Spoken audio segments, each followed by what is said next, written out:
Hey guys, welcome to another episode of Balls and Bros. Today there's just one bro, me, and I'm not good at intros, so I'll just get right into it. This is my episode on my first round mock draft, and let's get started. I have Jared Goff going to the Rams because, ultimately he's the best quarterback in this year's draft class, and that's why LA made the trade, was to go get their franchise quarterback, so that's a perfect fit for them. Philly did a bonehead move and they traded up as well to get their franchise quarterback. They're going to take Carson Wentz. It's just sad for them that that's not going to work out too well. Now, San Diego's pick at 3, that one was pretty tough, honestly, because I didn't know, would they take Ramsey or would they take Tunsil?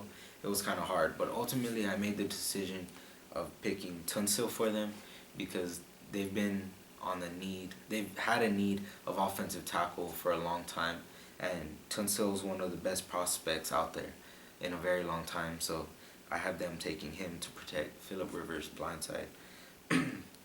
At 4, I have Dallas taking Jalen Ramsey. The Cowboys have needed a playmaker in the secondary for quite some time, and they acquired Byron Jones last year in the draft, so they could be looking to add on another piece to that secondary.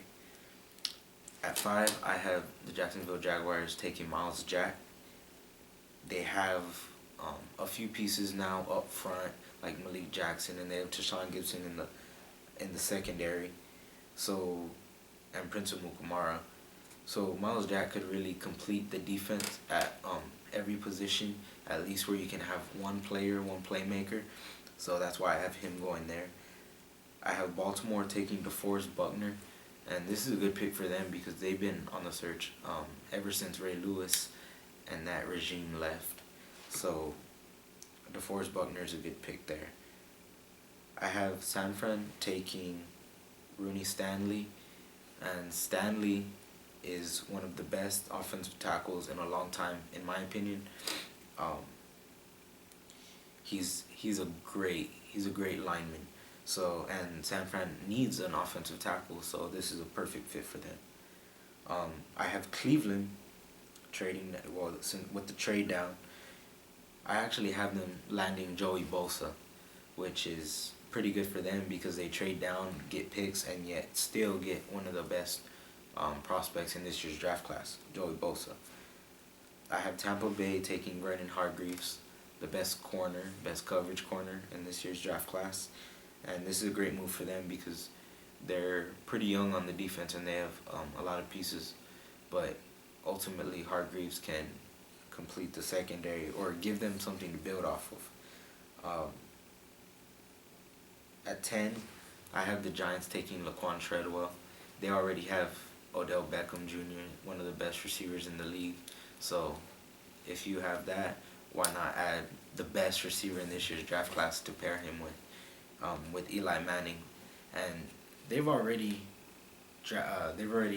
in free agency they got a lot of defensive pieces, so they could look for more offensive pieces in this year's draft class, and Treadwell is that for them.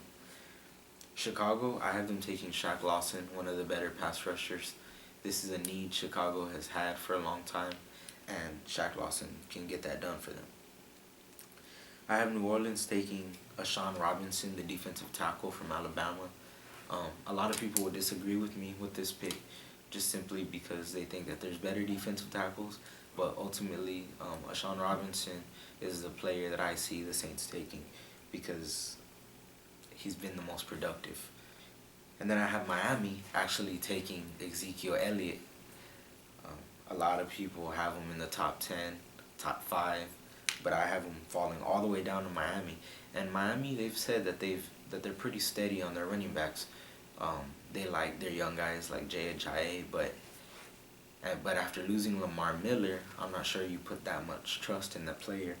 And with Ezekiel Elliott on the board, it's almost a must to draft him. I have Oakland taking Mackenzie Alexander. Alexander is a great cornerback. The only thing about him was he had 0 interceptions in his college career. But with Oakland's Oakland's gonna be good defensively this year. They have everything you need, and Alexander is just the basically he's their last missing piece on defense. Is the last corner on the flip side, and he will be a good pickup for them. Tennessee, I have them taking Michigan State's Jack Conklin, the offensive tackle. They traded down when they could have took Tunsil, so that's just fitting for them to take that offensive tackle, the best remaining. Detroit, I have them taking Sheldon Rankins, the defensive tackle from Louisville. After losing Ndamukong Suh and Nick Fairley, they have a need at defensive tackle, and Sheldon Rankins can do that for them. I have Atlanta getting a really nice pick right here, Leonard Floyd. Now this guy, he's very unvalued in this year's draft class. He has great pass rushing ability. He's a good fit for Atlanta with their needs for a pass rusher. I have the Buffalo Bills also stealing a player right here, Reggie Ragland, one of the best linebackers in this year's draft class. He really impresses me. He's an old school type player. Plays like Lawrence Taylor. He doesn't have the same ability, but he has that physical presence. He has a physical presence on him. I have the Jets taking Noah Spence, my favorite prospect. He will do very good with Muhammad Wilkerson and their defense. Noah Spence is going to bring a lot to the table, and with Todd Bowles known for his defense, he could transform Noah Spence into one of the best players in the league, hopefully in the near future. I have Washington taking Andrew Billings. Washington has a lot of needs on defense. They recently acquired Josh Norman, so they don't need a cornerback as bad as they did. But I have them taking Andrew Billings after losing Jason Hatcher and Terrence Knighton. This is a huge hole in their defense, and Billings will be a nice fit for them from Baylor.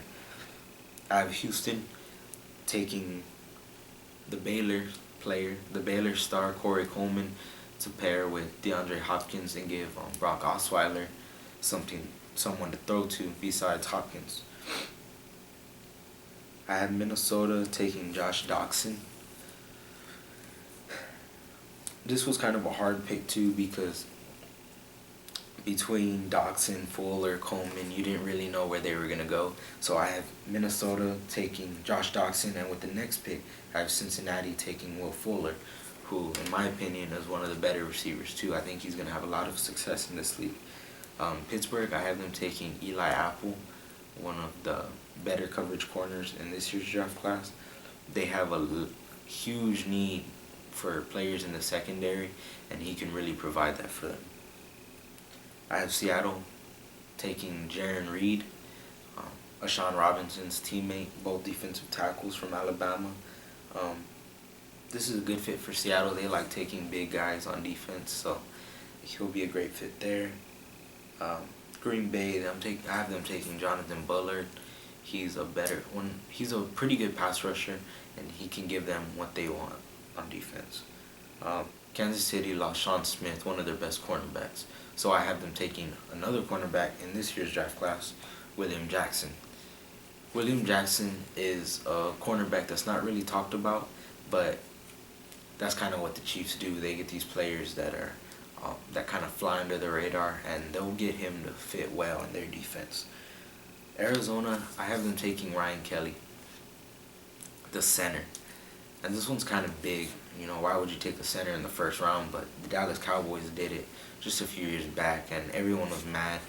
But, if you look at Travis Frederick's production now, it's great, and everybody is wondering why didn't they take Travis Frederick.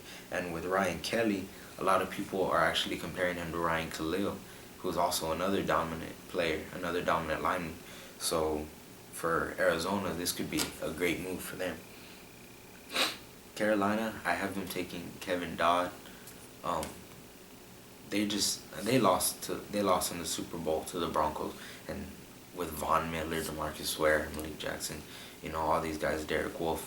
So I think that's what they're gonna try. They know they have the keys to success, and they know what it is. So they're gonna draft another defensive end, hoping that he can be one of those players. And with the last pick in the first round, I have the Denver Broncos stealing Paxton Lynch. They do it again. One of my favorite quarterbacks. Without really a good quarterback on their team, Paxton Lynch might actually be walking into a starting job, but he's a player that will be there for a long time. And that's it from our first round. Thank you for watching another episode of Balls and Bros. Please share this video with your friends. Thank you. I'm out.